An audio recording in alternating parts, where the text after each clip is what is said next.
देखिए अब वो क्या क्या के गए हैं मेरे को तो मैं बहुत ज़्यादा उनको देखता भी नहीं, सीरियस लेता भी नहीं, और कोई जरूरत नहीं, वो जिगर के सीरियस ले रहे दूसरा हम क्या लेंगे सीरियस, क्या आरोप लगाएंगे उसका हमें कोई लेना देना नहीं है। परंतु ये कार्यक्रम हरियाणा की आन बान और शान का कार्यक्रम है, अंतर्राष्ट्रीय हवाई अड्डा हिसार में होना।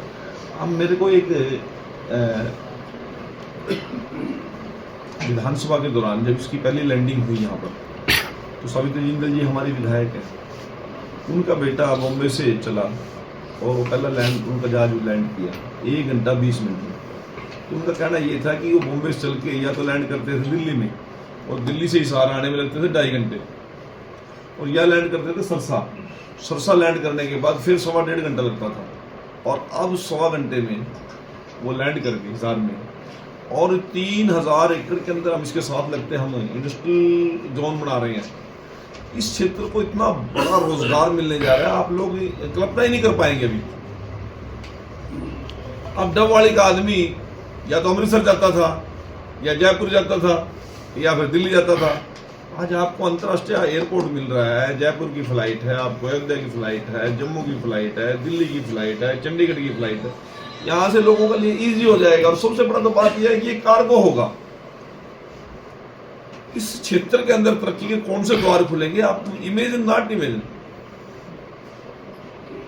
तो आप इस एरिया के अंदर किस प्रकार की तरक्की होगी, औद्योगिकरण होगा।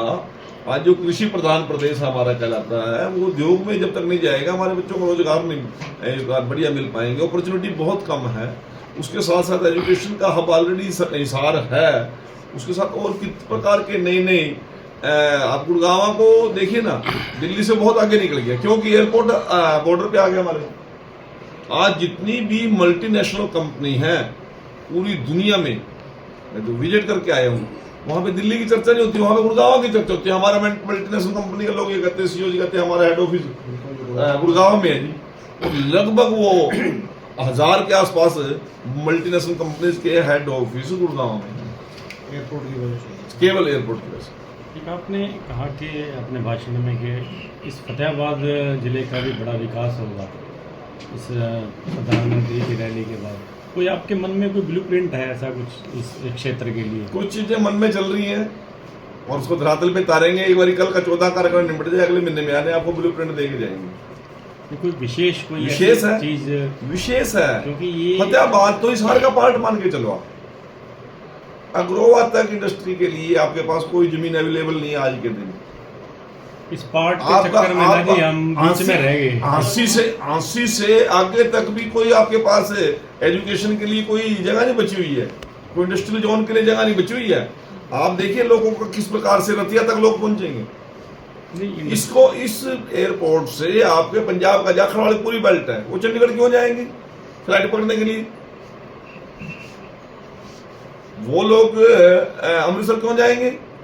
वो लोग दिल्ली क्यों जाएंगे? आपको जब अवेलेबिलिटी यहाँ मिलेगी तो बहुत बड़ा यहाँ पर इसको आप देखना आने वाले 10 साल के बाद। परमात्मा हमें भी ठीक रखे और आपको भी ठीक रखे। आप कहेंगे भाई जी आप 10 साल पहले ये बात कहेंगे। मतलब ये इंडस्ट्री में काफी पिछड़ा हुआ क्षेत्र है। मैं कहता हूँ सभी प्रकार की डेवलपमेंट होगी, हर प्रकार की डेवलपमेंट होगी। जिस प्रकार का नए सोच लेकर, इनोवेशन लेकर हमारे देश के प्रधानमंत्री जी और केंद्र की सरकार चल रही है, उसमें सबसे बड़ा ये चेंज आएगा। दिल्ली का क्राउड कम होगा। आपकी सरकार प्रधानमंत्री से भी कोई विशेष पैकेज की अपेक्षा कर रही है? तो अब आप देखिए ना जी, देश के प्रधानमंत्री यदि आए, और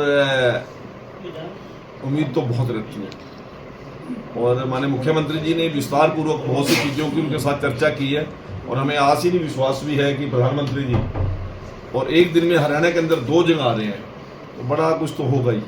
2 इंडस्ट्री भी डिक्लेयर की है ना सिर्फ इसमें। हाँ, हमसे जुड़े रहने के लिए हमारे YouTube चैनल को सब्सक्राइब करें और नई वीडियो की नोटिफिकेशन के लिए बेल आइकॉन को दबाएं। अगर आप ये वीडियो Facebook पर देख रहे हैं तो लाइक जरूर करें और ज्यादा से ज्यादा शेयर करें। धन्यवाद।